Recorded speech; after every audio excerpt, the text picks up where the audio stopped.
Hello, good morning. कशा आहात तुम्ही सर्व? अपेक्षा करते मस्त आणि मजेतच असाल. व्हिडिओची सुरुवातच तुम्हाला फ्रिज क्लिनिंगपासून दिसत आहे. आता सकाळ झालेली होती. अजून चहा मी घ्यायचा होता. बट म्हटलं की फ्रीजमधलं जे काही सामान आहे तर ते बाहेर काढून ठेवूया आणि स्टेप बाय स्टेप फ्रीजचं क्लिनिंग करूया. सोबत आपली घरामधली जी काही कामे आहेत तर ते पण होऊन जातात. कारण अद्विकचा टिफिन पण बनवायचा होता आणि माझे आई-बाबा म्हणजेच सासू-सासरे पण आलेले होते. तर सगळं वेळेवर स्वयंपाक वगैरे सगळं करावं लागत होतं. तर पहिले मी तर फ्रीजमधलं जे काही सामान आहे तर ते काढून घेतलं आणि मला फ्रीजचे जे काही हे ऑर्गनायझर्स आहे डबे, तर हे सुद्धा मला वॉश करायचे होते. त्याआधी म्हटलं मस्त असा चहा घेऊन घेतला आणि चहा घेण्यासाठी मस्त बाल्कनीमध्ये गेली. आता छान असे मस्त पावसाचे दिवस होते, तर त्याच्यामुळं झाडं असे छान मस्त फुललेले होते आणि जसं तुम्हाला माहिती आहे मी अगोदर पण शेअर केलेलं आहे की दोन्ही पण गॅलरीमध्ये मी झाडे लावलेली आहेत. आणि हे जे स्नेक प्लांट आहे ॲक्च्युली ते इंडोर प्लांट आहे, बट मी ते बाहेर ठेवलं आहे तरी पण व्यवस्थित मस्त ग्रो होत आहे. त्यानंतर जे डबे आहे तर ते सगळे मी रिकामे करून घेतले. ॲक्च्युली ते रिकामेच झालेले होते. आता मला भाजीपाला जो आहे तो रिस्टोअर करायचा होता, तर सगळे डबे मी वॉश करायसाठी ओपन करून ठेवले. त्यानंतर मग पहिले नाश्ता बनवायसाठी घेतला. तर अद्विकच्या टिफिनमध्ये मी आज शेवड्या देणार होती. तर तुम्ही कोणत्या भागामध्ये राहता आणि तिथे शेवळ्या वगैरे बनवल्या जातात का? तर मला नक्की कमेंट करून सांगा. आणि मी विदर्भामध्ये आहे त्याच्यामुळं आमच्याकडे उन्हाळ्यामध्ये हे सगळं वाळवणाचं जे सामान आहे ते बनवलं जातं. शेवड्या, पापडा वगैरे. या व्यतिरिक्त बऱ्याच अशा ज्या गोष्टी आहेत तर वाळवणाच्या चिप्स वगैरे हे सगळं उन्हाळ्यामध्ये बनवलं जातं. आणि मी काही इथे बनवत नाही. मला माझी आई वगैरे पाठवते किंवा माझ्या सासूबाईसुद्धा मला देतात. बहीण वगैरेसुद्धा मला देते आणि तसं मग मी स्टोअर करून ठेवत असते. बाबांना नाश्ता लागतो 9 वाजता वगैरे, तर ते काही शेवड्या वगैरे खात नाही. त्याच्यामुळे त्यांच्यासाठी मी वेगळा नाश्ता बनवला. त्यांच्यासाठी मी पापडा बनवला आणि अद्विकच्या टिफिनमध्ये शेवड्या बनवल्या. कारण मी त्याला जनरली मॅगी म्हणूनच शेवळ्या देते. त्याला सांगते की ही मॅगी आहे. त्याला माहिती आहे मॅगी आणि शेवड्यामधला डिफरन्स, बट तरी त्याला शेवड्या तरी आवडतात आणि असा माझा नाश्ता वगैरे बनवून झाला. त्यानंतर मी डबे ओपन करून ठेवले होते, तर ते छान मस्त घासून घेतले आणि वॉश करून ठेवले. असं स्टेप बाय स्टेप माझं फ्रीजचं काम चालू होतं. कारण सकाळचा जर वेळ पूर्ण फ्रीजसाठी दिला किंवा दुपारचा जरी वेळ दिला, तरी पण माझ्याकडे दुपारी नंतर माझे क्लासेस असतात 5 ते 8, जसं तुम्हाला माहीतच आहे. तर त्याच्यामुळं मग मी हे छोट्या-छोट्या भागामध्ये फ्रीजचं क्लिनिंग डिवाईड केलं.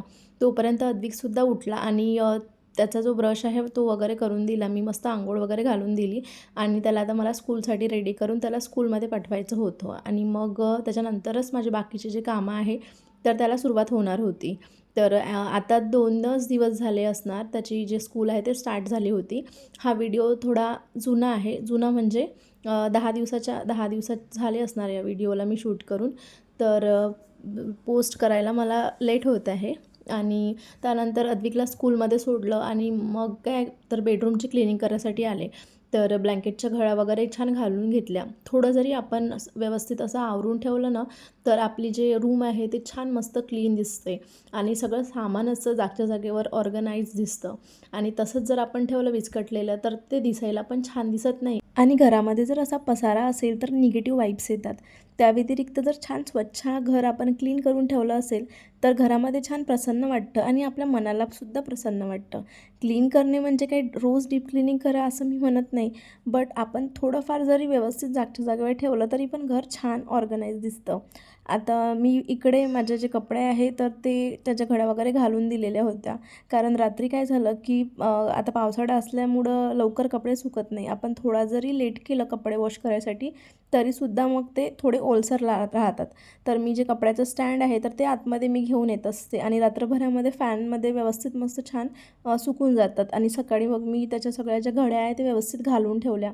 तर या ठिकाणी जे ऑर्गनायझर आहे मी आता कपडे ठेवले, तर तिथे मी माझे जे घरी घालायचे जे कपडे आहे टी-शर्ट्स, पॅन्ट वगैरे तर ते ठेवत असते आणि टॉवेल आमच्या तिघांचे छान असे बाथरूममध्ये घड्या घालून ठेवत असते, जेणेकरून गोंधळ उडणार नाही की कुठे ठेवलेली आहे वस्तू. आणि अद्विकची नुकतीच अंघोळ झाली होती तर टॉवेल त्याचा ओला होता आणि बाहेर थोडंसं वातावरणसुद्धा छान होतं, तर मस्त त्याचा टॉवेलसुद्धा वाळत घालून तसं बघायला गेलं तर रुटीन हे रोजचं सारखंच असतं.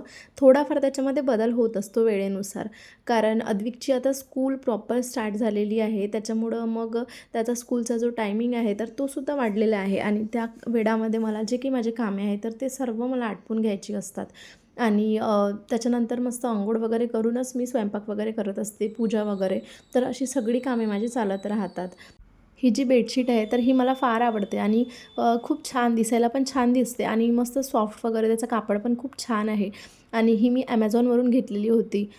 जवळपास मला असं वाटते 2-2.5 वर्ष झाले असतील आणि याचा जो प्राईज आहे, आय थिंक याची प्राईज मी 800ला वगैरे घेतली असणार आणि ही जी बेडशीट आहे तर ही डबल बेडशीट आहे. याच्या व्यतिरिक्त किंग साईज पण अवेलेबल होती त्याच्यामध्ये. पण खरंच मी खूपदा टाकते आणि खूपदा मी वॉशसुद्धा केलेली आहे. तरी पण खूप छान आहे आणि लिंक हवी असेल तर मी डिस्क्रिप्शनमध्ये नक्की ॲड करते. आता घरामधली जी काही माझी कामे आहेत तर ती सर्व कामे माझी आटोपलेली होती. स्वयंपाक, भांडे सगळं झालेलं होतं आणि अद्विकला घ्यायसाठी मी जायची होती. तर त्याच्या आधी मग मी छान सगळं जे डबे आहे ते पुसून त्याच्यामध्ये जेवढं काही सामान होतं ते व्यवस्थित ऑर्गनाईज करून ठेवलं आणि उरलेलं सामान आता मला पुन्हा रिस्टॉक करायचं आहे. इथेच मी आजचा व्हिडिओ संपवते. तुम्हाला आजचा व्हिडिओ कसा वाटला कमेंट करून नक्की कळवा आणि हो, चॅनलवर नवीन असाल तर प्लीज सबस्क्राईब करा. So take care friends. Bye.